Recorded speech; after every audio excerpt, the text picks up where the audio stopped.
Welcome rainbow fans. And as many of you know, I have 4 rainbows. And some of them are donated by Thomas Rechtenwald. Some of them I found on my own. They were, older models. This is a newer model. And what's so great about this model is that it needs a power nozzle like this, as far as I'm concerned, not hooking up one of the older PN series nozzles that, are, well, like brown. So this one seems to fit. Now, what's interesting about this one is this was donated by one Thomas Rechtenwald probably a couple years ago. It is a PN12, and I haven't had a chance to actually do anything with it until today. So that model there works just fine. This, I have never plugged it in at all. So you're seeing it in its current abused glory. Paint. And also, if you notice this hose, it's, well, it's been squished. It's definitely been squished. It ain't round. So I'm going to have to fix that with hammer, maybe a block of wood. And let's see. Let's look at the end of this nozzle. Doesn't that look yummy? I don't have any idea if this PN works at all. Everything's going to need, a little bit of a cleanup. And let's see, what does the underside look like?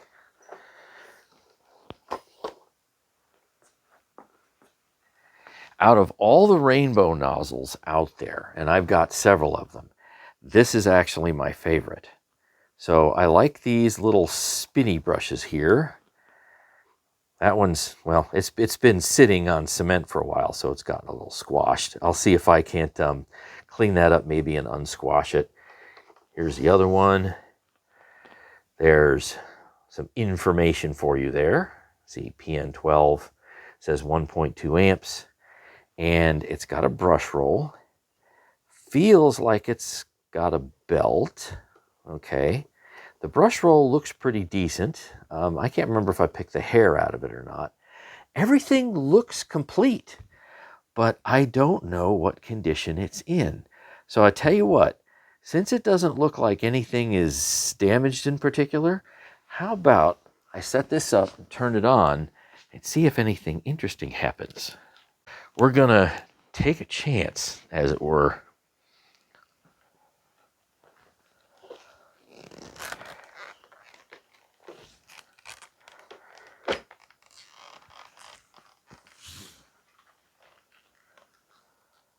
I don't see any hole. Oh, that's so bad. It's so squished in some spots. All right. It's amazing that somebody would get a machine like this or an attachment like this and then abuse it. Okay. High speed.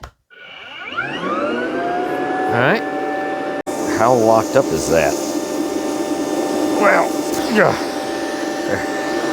all that to just get this off the handle. Okay, that's in good shape. So let's see. Oh, we have lights. Definitely we got some spinach. It seems to be slow when it's really on the carpet as opposed to off the carpet. So maybe loose belt.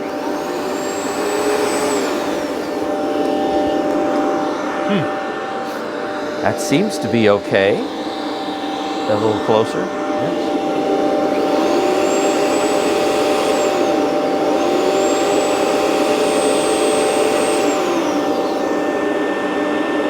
But I tell you, when it goes on the carpet, it really slows down.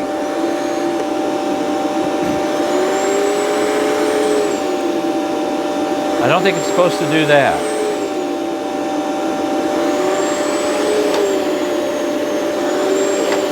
Wow, any load at all.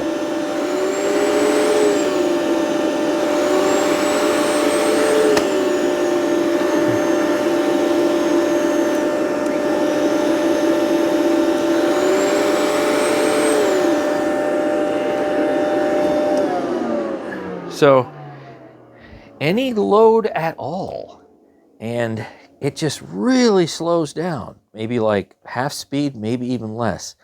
So how about we tear into this and see if it's something simple. All right, I will unlock.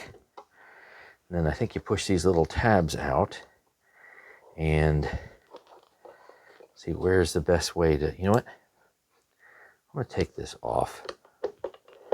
Take both sides off.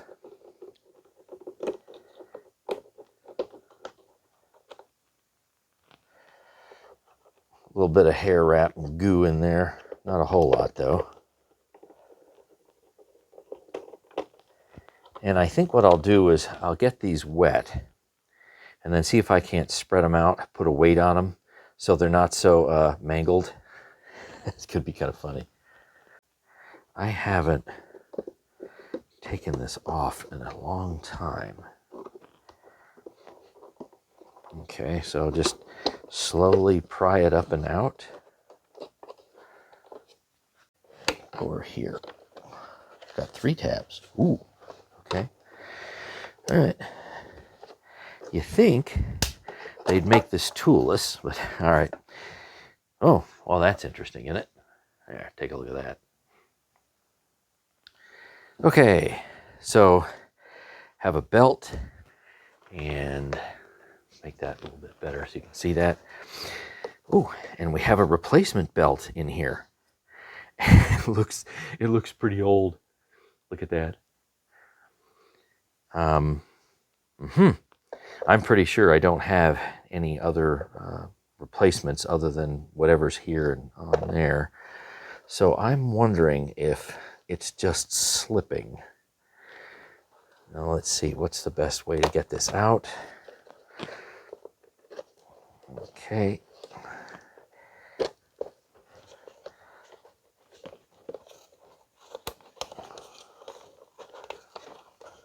All right. So that's how you do the belt. Doo-dah, doo-dah. So,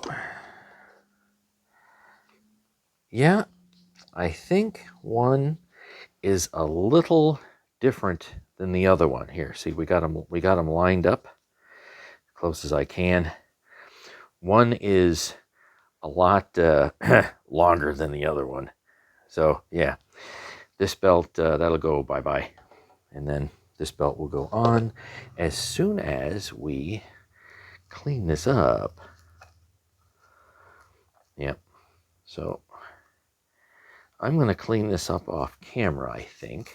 Just a bunch of hair, and I dig it out, screwdriver. Everything else here just needs to have a cleaning.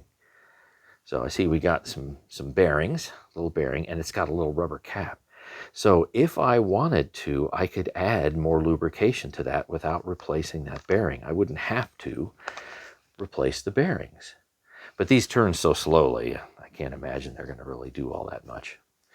See how they work is when the brush roll spins, woohoo, the bearing spins, ah-ha-ha. The bearing spins. See that move? Yeah. So that's how that works. So it's all mechanically connected together.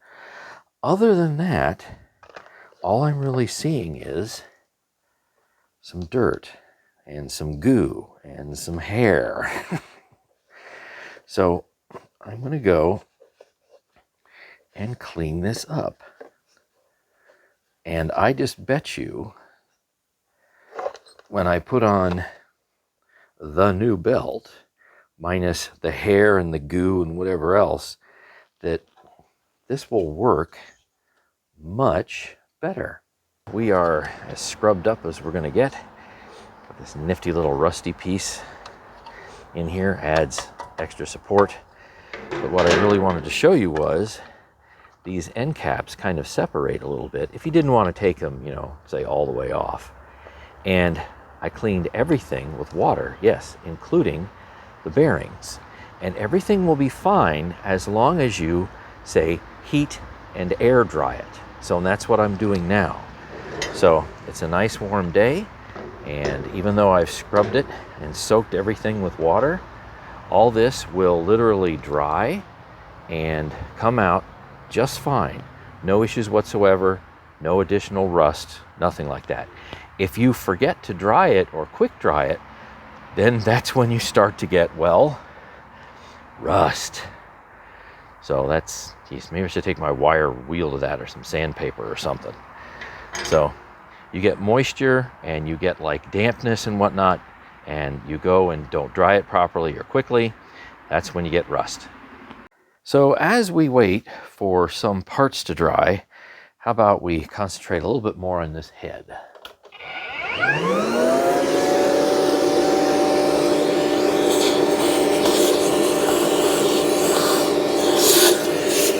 Now we're using a rainbow to clean a rainbow.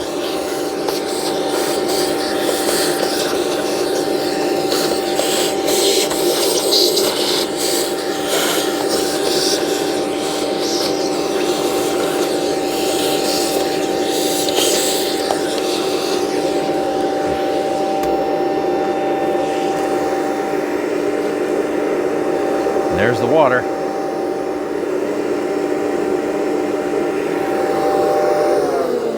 So obviously you can, clean this thing a lot more up than I'm doing right now. But how about, in the interest of time, I make it look as good as I can as quickly as possible. So how about a little Armor All, and see how it comes out. This hasn't been taken care of in quite some time.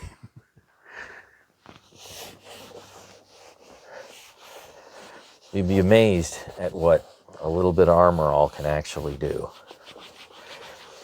Of course, you can do a better job than the quick job that I'm doing here, but you get the idea. I mean, for those people who want to really spiff up their power nozzles or any part of their vacuum, I mean, feel free.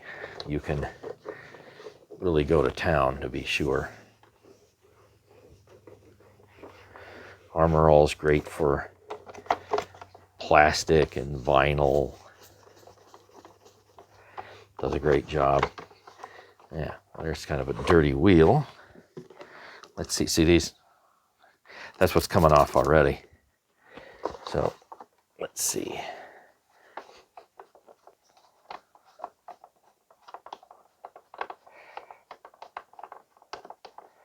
Now obviously wait until all this dries before you start running it around on carpet. Otherwise you might end up with some Armor All on your carpet, which might be a little sticky, I suppose.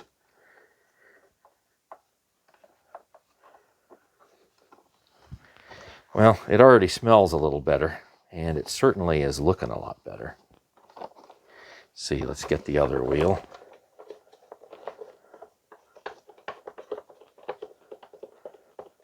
And I suppose if it smells, what you might want to do is clean it as best you can and then put it outside. You'd be amazed just what leaving something outside in the bright sun will actually do to get rid of smells.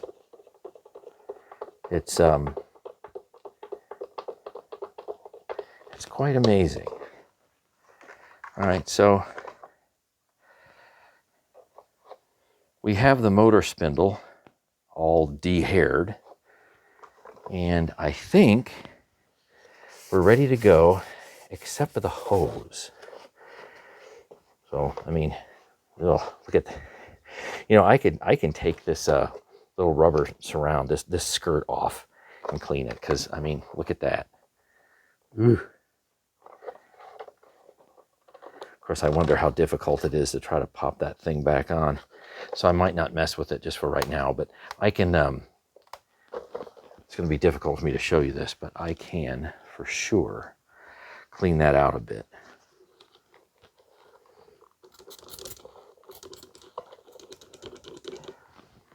Now, some people might want to use like a degreaser or something like that, but look what Armor All does. Hey, whatever you happen to have in front of you, right? Ooh. That's amazing. So you use whatever cleans rubber and plastic yourself. And yeah, you can see what I managed to get out of there. So this is just a quickie. This isn't any type of a, you know, put it in the bath and do whatever you need in order to make it like museum clean or anything like that.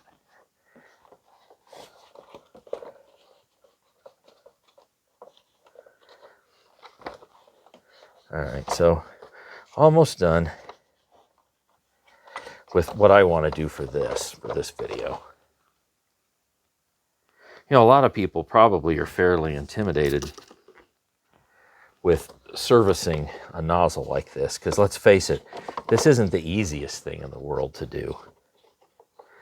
But I'll show you what you can and can't do without spending a whole lot of, you know, time and effort on it.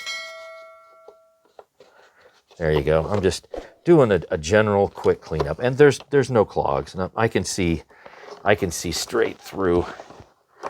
I don't think you're going to be able to, but yeah, that literally goes straight through, and there's nothing there. No clogs. All right. Ooh, I could oil the wheel a little bit. Use a little 3-in-1.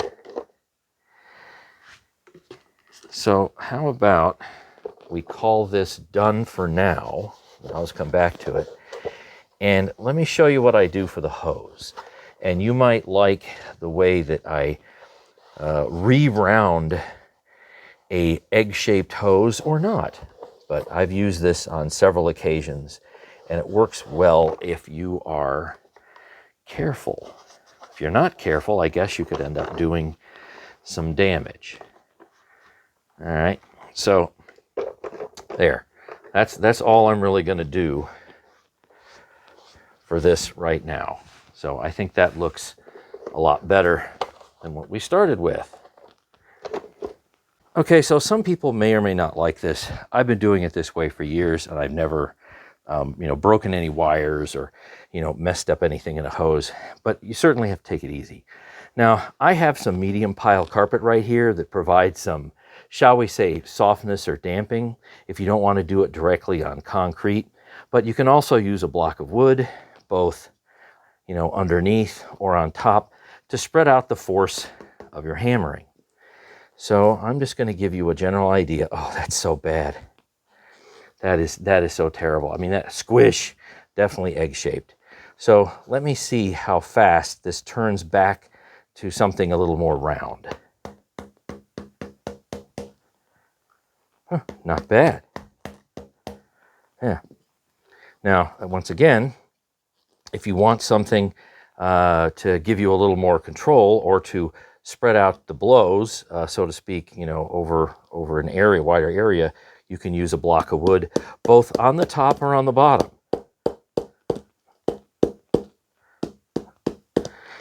And I'm not really hitting this stuff that hard.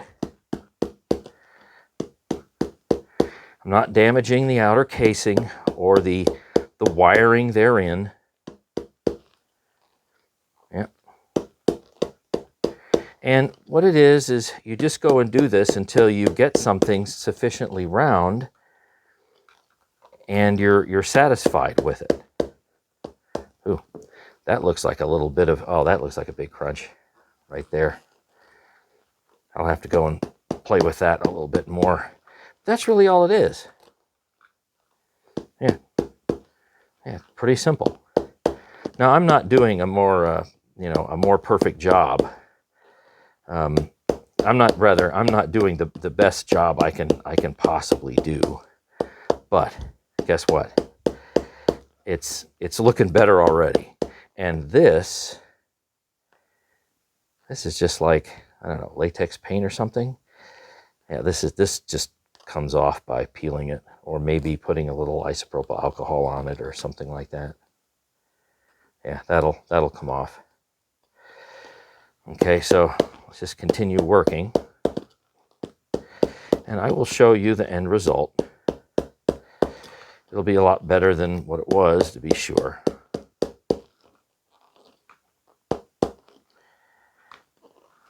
Oh, somebody really mangled. That's the worst crunch, I think, right there. I don't know if you can see that, but that is a That is a big crunch. There, see how it goes around real quick, real fast. Yeah, so much better. Yeah, so much better. And then, you just take it, you just kind of roll around a little bit, and you see where you have, shall we call them high points, and then you knock them down. It's not very difficult at all. Just take it easy, and you'll be fine.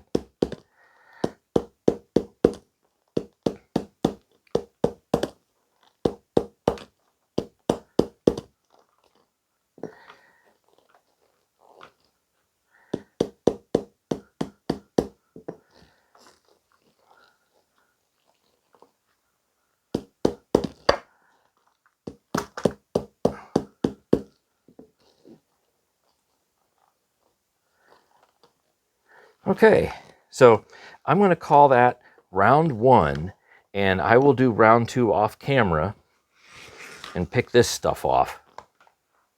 Sit rep. So this goo here proved to be extremely stubborn, although I have removed most of it using gasoline. Some of you might not want to do that. So you can use a Sharpie, and I stopped. I was going to actually go ahead and do gasoline all the way, but if you wanted to do the, the quick and dirty way, I guess, the sloppy way, you can just go get the appropriate colored Sharpie and clean it up like this. There you go. Some of you have probably tried this trick sometime before. So anyway, I just kind of wanted to show you that. And wow, this was definitely tough to really thin out. So gasoline certainly did work, but I tell you, it's pretty harsh. And no, it didn't actually hurt the hose, but got to be careful with it. And of course, it's smelly and stinky and whatnot. You got to make sure you dispose of your rags that you've actually used. But bottom line is you can use a pen to cover everything up. So that being said, I'll show you something else that I'm going to do here with the little side brushes. If you look real close, you can see more light there, some goo stuck in the bristles there at the bottom. And you can use a toothpick or a small screwdriver. And you've seen me do this if you've been following my channel for a long time. I just go and kind of scrape it out. It's kind of a tough one right there. And that will bring these pretty much almost back up to brand new. All right, a few things I have done off camera. The airflow and suction relief valve right here, this just didn't even move. So lubing up with a little Armor All, finally now, this does actually move. Because I mean, it had no chance of moving before. And I got to be honest with you, this is really quite fiddly. See, I got it to work once. Jeez, it's pretty tight. And the on-off, or I should say lock-on, lock-off switch. So if you have it in the middle position, you have regular, I guess, functionality, manual. You can lock it off, that O. You go and you push that forward. Now it's locked where you can't squeeze the handle. Now, another position back. You see the handle move? So now it's locked on. So that is really handy. So we got here. Yep, oh, I got it already. Okay, that was a little too easy. Locked off, manual, and that should be locked on. There. That's the way I'll normally use it. But again, using Armor All, I was able to free all that up. Okay, now for the fun part. Yeah, getting the belt on. All right, let me get into the belt installing position. Ooh. So while I'm sure there's other ways to do this, this is the easiest way I've found so far. All right, so you got yourself your new belt, and boy is it tight. And what you're going to have to do, there, you got to figure out the orientation first. It's going to go like this, not like that. I mean, it won't fit. So we're going to go like this. And yeah, I know these things are kind of floppy. You got your belt. So, and this was even a little tough to squeeze over the edge of this, this piece. So I found, let's see if I can make it, you can see it, that fiddle with it a bit and slide it over the spindle. So yeah, it might be a little hard for you to see. There we go. Slides over the spindle. Okay, now is where it gets fun. So let me get these into the pre-install the brush roll position. All right. All right, we're over there, getting there. All right. So you notice these little tabs right here? These will hook here and here. And if you get it right, and it's going to be very fiddly, it will install fairly easily, you know, without a whole lot of grunting and groaning. So let's see if I can get it here, right? I'm going to carefully rotate this in. All right. And let's see, I think I missed. Yep. You gotta get them aligned just so. There. Well, I made that look easy. It took me a couple of minutes to figure out how to show this to you last time. Okay, but you can see now that everything is installed. So I just know if I didn't show you that, I'd have a whole bunch of comments of, how do you get that belt on there? That thing is just a nightmare. And it's not too bad if you know an easy procedure. So there's that, you know, little rusty belt guard in there. It's a little fiddly to get back in, but yeah, you can do it. You're going to have to fiddle with it a little bit, though. Some people may choose to actually leave it out. I can't say that I recommend that per se, but I was able to reinstall it, and it's solidly installed, such as it is, and it's somewhat, you know, rusty condition. So the last couple screws, I have the 2 wands drying because they were filthy on the inside.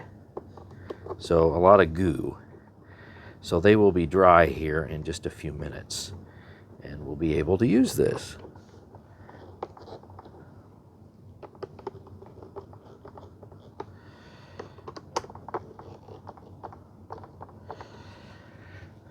Okay, so I don't think we have any missing parts. I think we can here lock this piece.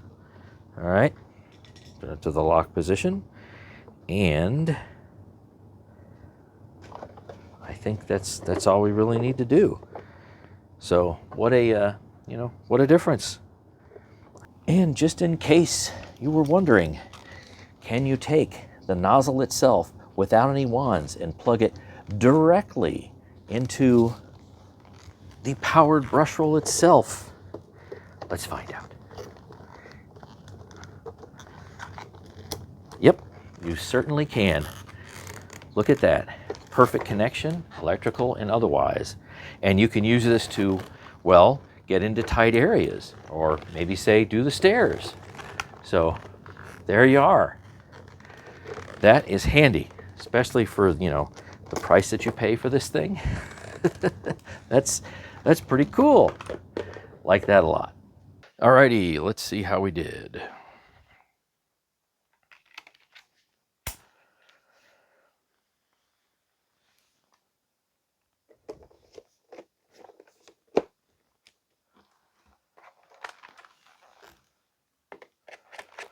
Well, it's amazing. Stuff actually fits pretty well.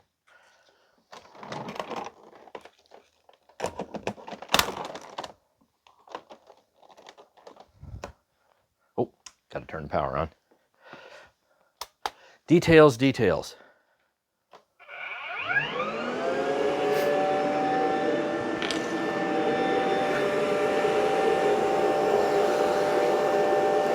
All right, don't know if you can hear that, but I hear airflow. I do. All right, let's see what happens.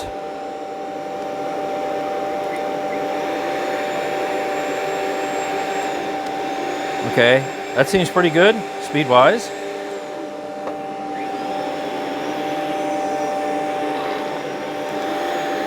Yeah, a lot better. A lot better. There it is, the PN12.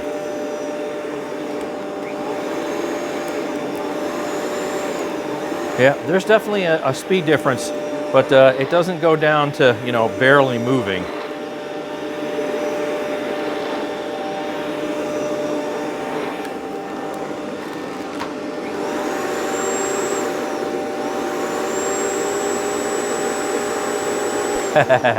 Love it. Okay, so now I feel I can use this setup effectively, and with a power nozzle that actually, you know, makes sense. So I just think it's kind of ridiculous to use such a new suction, you know, unit from Rainbow with a power nozzle that's like this. So thanks for watching, and stay tuned for more.